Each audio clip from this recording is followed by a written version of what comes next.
Now, VW South Africa launches its B-BBEE initiative trust today. The idea is to bring more BE suppliers on board and to create a landscape and support network to increase transformation in the automotive sector. This takes place in a constrained local vehicle manufacturing sector. GMSA is pulling out of South Africa and vehicle sales are shrinking. This follows on a VWSA Black Suppliers Expo held a few months ago to showcase to manufacturers that black-owned parts manufacturers are ready for business. We are broadcasting live from Utenig at the VWBBEE Trust Initiative. Now, the aim of this initiative is to increase the number of black supply owners in the automotive sector. Now, this trust will not only give them financial support, but also will help businesses in terms of business development and also give these black-owned companies access to markets. Joining me this morning is the MD and also Chairman of VWSA, Mr. Thomas Schleifer. Mr. Thomas Schleifer, tell us briefly about the trust, why it was important to start it, and some of the spin-offs of it thus far.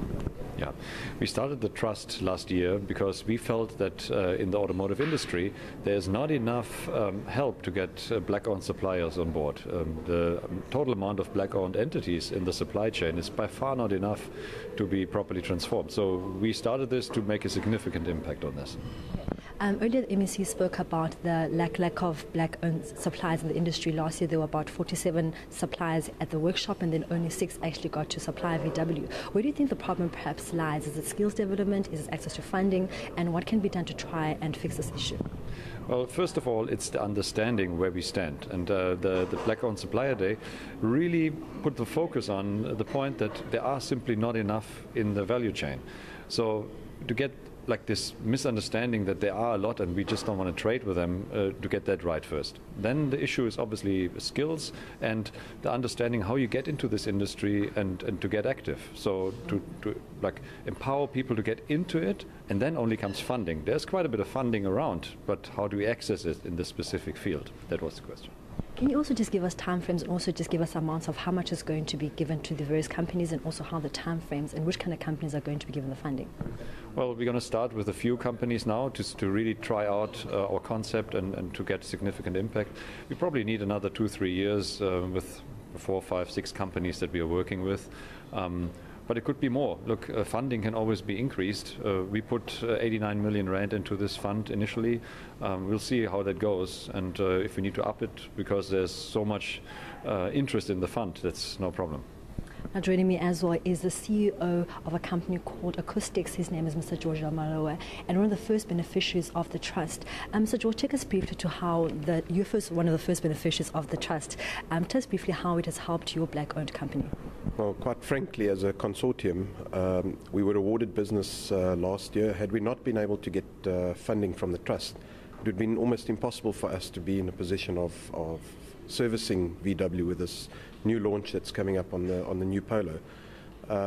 We weren't able to get funding from the traditional financial institutions, and in this particular case, the trust stepped forward and helped us with that funding. So it's actually quite crucial. We wouldn't be able to get out the starting blocks even though we had a contract.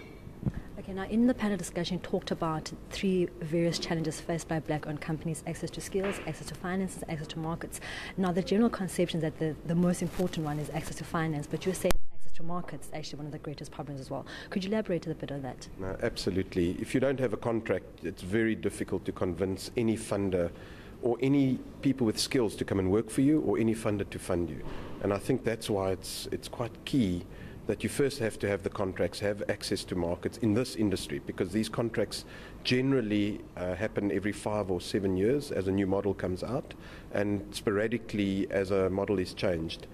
So if you don't have a contract initially, it's going to be very difficult to get the funding. You need to then obviously get the skills to surround you. If you don't have the right skills and the team, strong quality people, strong technical engineering, tooling people, it's just very difficult in this industry to then move forward. Once you've got those skills, you can package that to go and get access to funding. And that's the order in which we did this. So we made sure that we first had the contracts, then brought in the right people, and then started to access or try to find access to funding, which eventually we managed to get from the trust, for which we are very, very grateful as a consortium. So thank you very much for all of that. Well, that was Mr. George Aloma speaking about the beneficiaries that he's get from being part of the Trust Initiative, also speaking about the importance of not only getting financial assistance, but making sure that you've got the right skills asset and the right people working in your department to make sure that your company is a success. It's back to you in the studio.